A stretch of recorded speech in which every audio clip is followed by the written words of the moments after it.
¿Qué onda, mi máster de la conciencia? Vamos a ver este librito de psicología revolucionaria.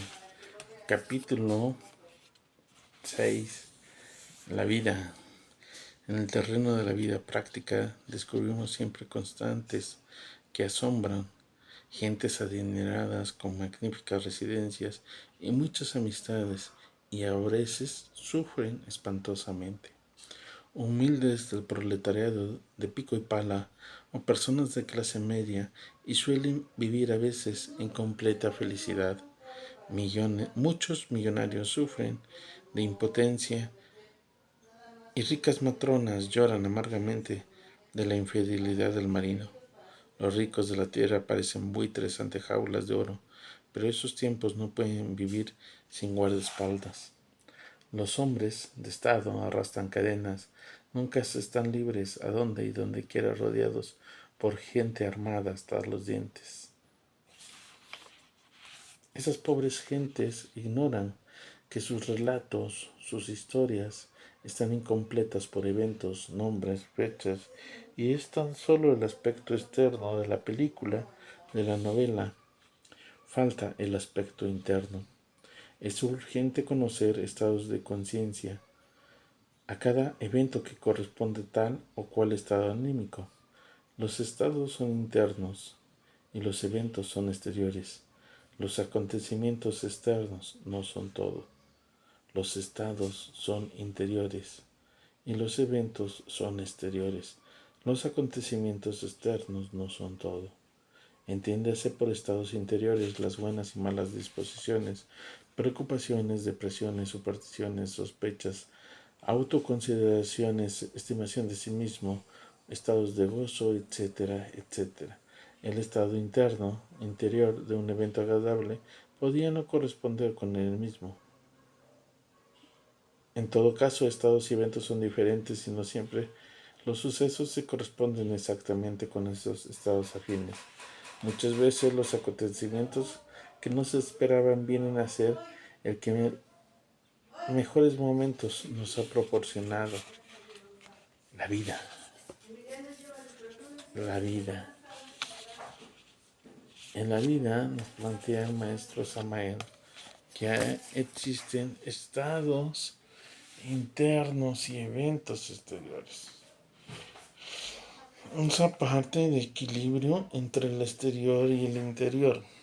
Muchos están encadenados nada más a la parte material, a la parte del trabajo, a la parte de generar riqueza, tener un buen carro, buena ropa, tener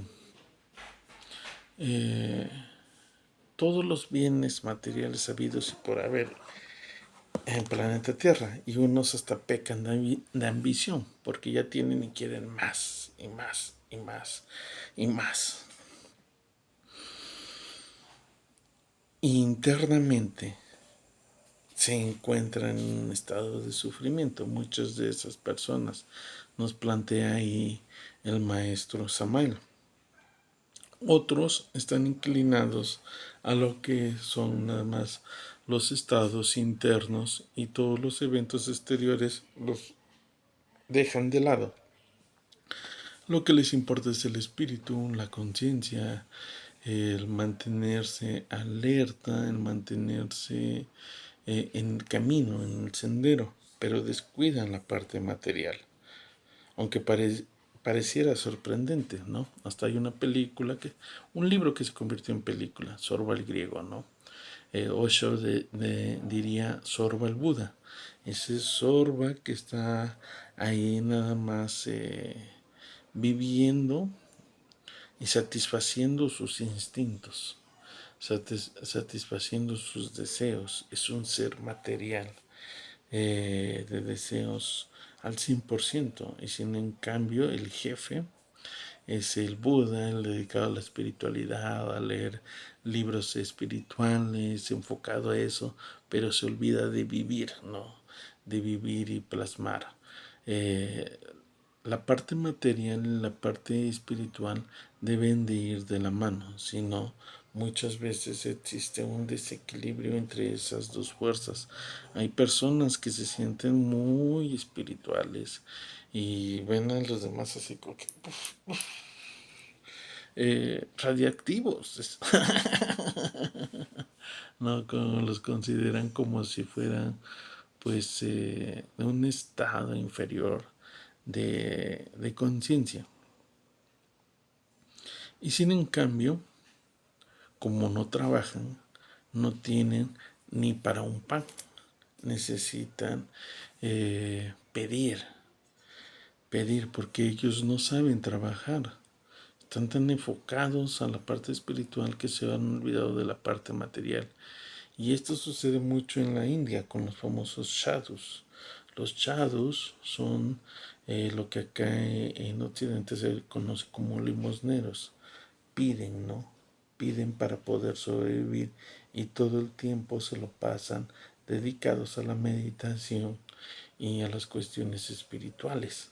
Por eso cuando llega el cuarto camino nos habla de equilibrar esas dos partes, aprender a trabajar tanto nuestro interno, nuestra parte espiritual, pero que no nos consuma todo nuestro día ni toda nuestra vida, y aprender a trabajar esa parte externa de los eventos de la cotidianidad, pero sin que nos absorba. Un equilibrio perfecto es el del hombre astuto, no así ni así, sino un equilibrio perfecto entre la parte interna y la parte externa. Ese trabajo, tanto del espíritu como el trabajo de la materia. Recordemos que el maestro Gene en Fontainebleau, en Francia, que fue su casa de experimentos, pues ahí todos los que iban con él los ponía a trabajar en estas dos partes, espíritu y materia, ¿no? Trabajos físicos muy arduos, a veces hasta haciendo super esfuerzos de no dormir, de no comer y trabajando en la cotidianidad y trabajando en la espiritualidad al mismo tiempo.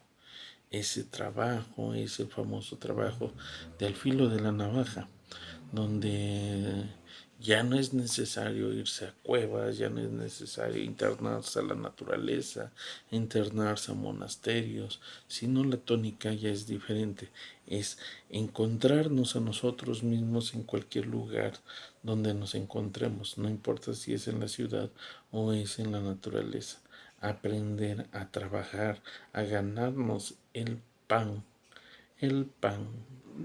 diario, espiritual y físico, material, porque nos alimentamos de pan físico, alimentos físicos, pan y vino físico, pero también nos alimentamos de pan y vino espiritual. Y ese es el equilibrio que debe de haber en la vida de los que entran al sendero. En la vida debe de haber ese equilibrio entre los eventos externos y los estados interiores. Fuerza, Master.